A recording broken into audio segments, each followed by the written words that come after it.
मुख्यमंत्री नीतीश कुमार एक तरफ जहां बीजेपी के खिलाफ विपक्षी एकजुटता की मुहिम को आगे बढ़ा रहे हैं, वहीं दूसरी ओर बिहार में अपनी पार्टी की जमीन को भी मजबूत करने में जुटे हैं। नीतीश कुमार ने लोकसभा चुनाव की तैयारी के लिहाज से अपनी पार्टी के खास नेताओं की बैठक बुलाई, जिसमें जेडीयू के पूर्व सांसदों और पूर्व विधायकों, विधान पार्षदों को नीतीश कुमार ने मुख्यमंत्री आवास पर बुलाया था और इन नेताओं के साथ वो लोकसभा चुनाव के पहले रायशुमारी भी करते हुए दिखाई दिए। रविवार सुबह 11 बजे से मुख्यमंत्री आवास पर बैठक का सिलसिला शुरू हुआ, जो कि दोपहर तक चला। वहीं इस पूरे मामले पर अब सियासत भी शुरू हो गई। कंपनी नहीं चला रहे नीतीश कुमार कि सीईओ की हैसियत से अपना फरमान जारी करेंगे। नीतीश कुमार नेता हैं और नीतीश कुमार नेता हैं और वो अपने कुलीग से राय मशवरा करेंगे। उनके जो एमएलएज हैं, एमएलसीज हैं, पूर्व एमएलए, पूर्व एमएलसी, ये सब उनके कुलीग्स हैं और समाजवादी विचारधारा और नेतागिरी, डेमोक्रेसी, लोकतंत्र यही सिखाता है कि सलाह मशवरे से, बातचीत से आगे बढ़ना चाहिए। अब चूंकि भारतीय जनता पार्टी कभी इस तरह का काम नहीं करती है, उनके यहाँ सीईओ होते हैं, एक कंपनी के एग्जीक्यूटिव डायरेक्टर हैं जो फरमान जारी करते हैं, वो सब लोगों को मानना पड़ता है। को काठ मर गया है, वो तो गूंगे बहरे और अंधे हो गए हैं। यूपी मध्य प्रदेश में जो हुआ, आदिवासी एक युवक के साथ उनके बीजेपी के नेता उसके शरीर पर पेशाब कर रहे हैं, तो इन सब बातों पे न बयान देना चाहिए बीजेपी को। बीजेपी तो एकदम भ्रष्ट, अत्याचारी और नकारा पार्टी है। अब हम अपने घर में क्या कर रहे हैं, इससे उनको क्या लेना देना है भाई। माननीय नीतीश कुमार जी अपनी पार्टी के नेताओं से मिल रहे हैं, ये तो रूटीन होता है। हम लोग भी अपने कांग्रेस के नेता से मिलते हैं, तो ये पार्टी टूट रहा है। नीतीश कुमार जी लगातार मीटिंग इसलिए कर रहे हैं क्योंकि उनको एनडीए को, बीजेपी को हटाना है। अगर नीतीश कुमार जी मीटिंग कर रहे हैं और मुद्दा जब क्लियर है कि बीजेपी को हटाना है, तो बीजेपी के पेट में दर्द क्यों हो रही है? अभी तो दर्द ही हो रहा है, अभी लिवर फेलियर, किडनी फेलियर, सब कुछ होने वाला है बीजेपी का।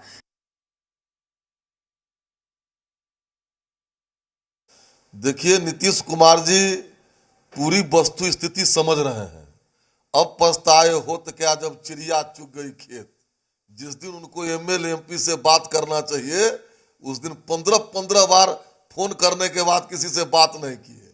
अब जब नीचे की जमीन, पैर के नीचे की जमीन खिसक गई, तब उनको एमएलए, एमपी, एक्स एमएलए याद पड़ता है। अब कुछ कर लें, वो बिहार में अप्रासंगिक हो चुके हैं, उनका कोई जनाधार नहीं है। आने वाले चुनाव में जदयू बिहार में फिनिश हो जाएगा। तमाम जानकारी के साथ पटना से हमारी संवाददाता रुपेंद्र श्रीवास्तव हमारे साथ जुड़ चुके हैं। रुपेंद्र, 2024 के इलेक्शन को लेकर सीधे तौर पर यह कहे तो सीएम नीतीश कुमार ने तमाम जिम्मेदारियों को उठा लिया है।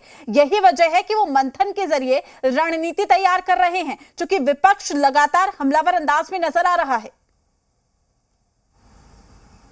देखिए, विपक्ष लगातार हमला कर रहा है और कहीं ना कहीं नीतीश कुमार रणनीति बनाने में लग गए हैं। और नीतीश कुमार के लिए सबसे बड़ी चुनौती ये है कि उनकी जो संख्या है, सांसदों की संख्या तो अधिक है, लेकिन विधायकों की संख्या कम है।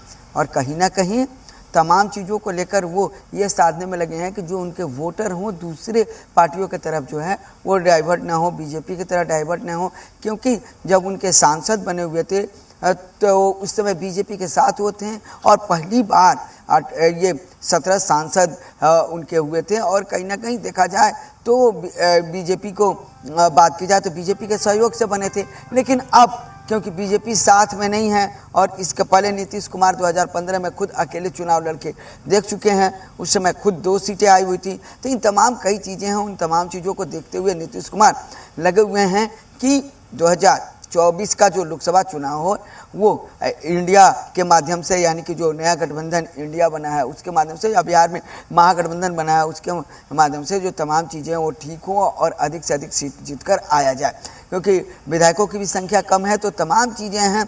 तो इसी के कारण वो पूर्व विधायक जो काफ़ी कई ऐसे नेता थे जो साइड लाइन हो गए थे, उनको भी नीतीश कुमार ने बुलाया है और सबको एक्टिव किया है कि आगे आने वाले रुपेंद्र, देखिए चुनाव में बड़ी जो बात यह है तमाम कि लोग जो चुनाव है, नजदीक है, जोश खरोश के साथ कयासों का बाजार गर्म है, चुनाव नजदीक है। सीएम नीतीश कुमार को लेकर कहा जा सकता है कि कहीं पर एडवाइस दी जा रही है, कहीं उन्हें सलाह दी जा रही है कि आप एनडीए में आ जाइए, कहीं उनकी पार्टी की टूट की खबरें निकाली जा रही हैं। तो ऐसे में ये कहा जाए कि कहीं ना कहीं अभी जो खलबली बिहार की सियासत में हम देख रहे हैं, उसी का ये असर है कि सीएम नीतीश कुमार मंथन कर रहे हैं। कहीं ना कहीं एक डर, एक दबाव उन पर भी बनता हुआ दिखाई दे रहा है।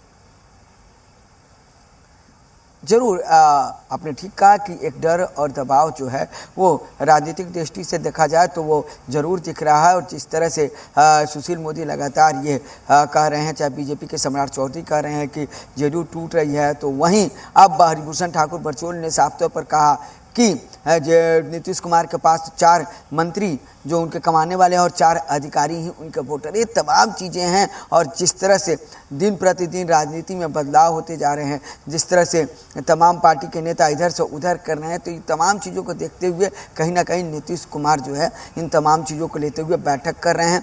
और ये दबाव जो है राजनीतिक पंडितों की माने तो राजनीतिक पंडितों का साफ तौर पर कहना है कि कहीं ना कहीं दबाव जो है वो दिख रहा है। जी रुपेंद्र, और देखिए बड़ी बात यह कि सुशील मोदी ने भी पोस्टर के जरिए सीएम नीतीश कुमार पर वार कर दिया और लगातार ये जो पोस्टर वॉर है हम देखते हुए आ रहे हैं। लेकिन ऐसे में ये कहा जाए कि कहीं ना कहीं ये डर अभी भी बिहार की सियासत में बना हुआ है कि वाकई क्या CM Nitish Kumar U turn ले लेंगे। इसको लेकर भी जो प्रतिक्रियाएं हैं वो भी पॉलिटिशियंस की निकलकर सामने आती है। लेकिन बड़ा सवाल ये यहाँ पर दिखाई दे रहा है कि क्या वाकई बिहार की सियासत में कुछ खास, कुछ अलग होने वाला है। यही वजह है कि मंथन किया जा रहा है और मंथन के जरिए या रूठों को मनाया जा रहा है या फिर कहीं ना कहीं जो रणनीति तैयार हो रही है वो सीधा अटैक करेगी, मास्टर स्ट्रोक का काम करेगी विपक्ष के लिए।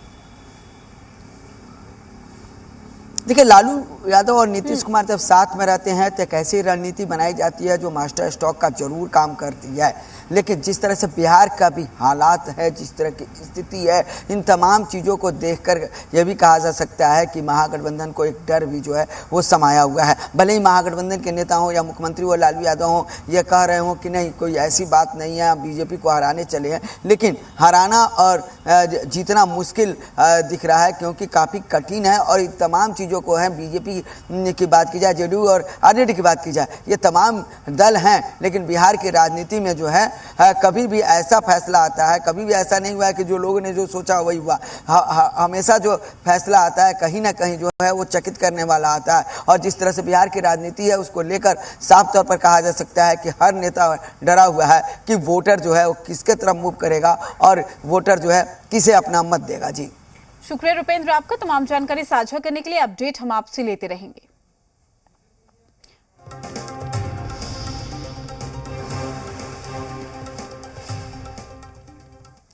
वहीं सहरसा से भी इस वक्त की बड़ी खबर आ रही है। एम्स निर्माण